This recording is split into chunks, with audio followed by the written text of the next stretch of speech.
Welcome to JR media. Srikakulam జిల్లా పలాసలో జరిగిన కోటి సంతకాల సేకరణ సభలో మాజీ మంత్రి సీదిరి అప్పలరాజు కేంద్ర విమానయాన శాఖ మంత్రి రామ్మోహన్ నాయుడుపై తీవ్రమైన అసంతృప్తి వ్యక్తం చేశారు. ఇండిగో ప్రయాణికులు ఎదుర్కొన్న ఇబ్బందులు దేశవ్యాప్తంగా గందరగోళాన్ని సృష్టించాయి. కానీ దీనిపై మంత్రి బాధ్యతగా స్పందించలేదని సీదిరి మండిపడ్డారు. ప్రైవేట్ సంస్థలు ప్రభుత్వాన్ని శాసించే స్థాయిలో ఉంటే ఇలాంటి దుస్థితులు తప్పవని విమర్శించారు. గుజరాత్ లో విమానం కూలినప్పుడు రామ్మోహన్ విడుదల చేసిన స్లో మోషన్ ట్రాజెడీ వీడియోను గుర్తు చేసిన సీదిరి, ఇండియో ఘటనలో ఇలాంటి వీడియోలు విడుదల కాకపోవడం మాత్రం దేశ ప్రజలు హర్షించదగిన విషయమన్నారు. ఓ స్లో మోషన్ వీడియో బ్యాక్గ్రౌండ్ చాలా ట్రాజెడీ మ్యూజిక్ పెట్టి ఒక స్లో మోషన్ వీడియో రిలీజ్ చేశారు.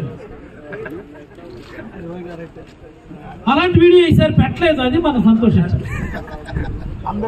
ఎయిర్పోర్ట్ లో జనాలు పాపం ఎన్ని ఇబ్బందులు, లగేజ్ ఎక్కడుందో తెలియదు, ఒకటి పిల్లలకి ఆరోగ్యం బాగాలేదని, ఒకరేమో ఇంకోటని ఒకరేమో ట్రీట్మెంట్కి వెళ్ళాలని, ఒకరేమో ఉద్యోగంకి వెళ్ళాలని, ఎయిర్పోర్ట్లో హాహాకారం చేసి గందరగోళం అవుతూ ఉంటే మరి ఈయన పాపం ఏమనుకున్నారు ఎప్పుడు కానీ అక్కడికి వెళ్ళి ఏదో విచారం వ్యక్తం చేస్తున్నట్టు లేకపోతే బాధపడుతున్నట్టు బిల్డప్ ఇవ్వడానికి వెళ్ళి ఓ స్లో మోషన్ వీడియో, దాంతో ఒక చిన్న బ్యాక్గ్రౌండ్ మ్యూజిక్ పెట్టి రిలీజ్ చేయనందుకు మన అందరూ కూడా సంతోషించాలని నేనైతే అభిప్రాయపడతాను.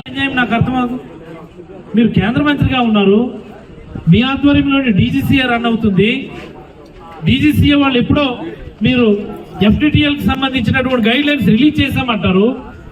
మరి రిలీజ్ చేసి టైంకి వాటిని ఇంప్లిమెంటేషన్ ఏ స్టేజ్ లో ఉందన్నటువంటిది కనీసం రివ్యూ చేసుకోవాల్సినటువంటి అవసరం డీజీసీఏ కానీ ఆ కన్సర్న్ మంత్రిత్వ శాఖ కానీ కన్సర్న్ మంత్రి కానీ ఉందా లేదా నేను అడుగుతా ఉన్నాను. ఉందా లేదా? ఎవరు దీనికి responsible? Who is responsible for this?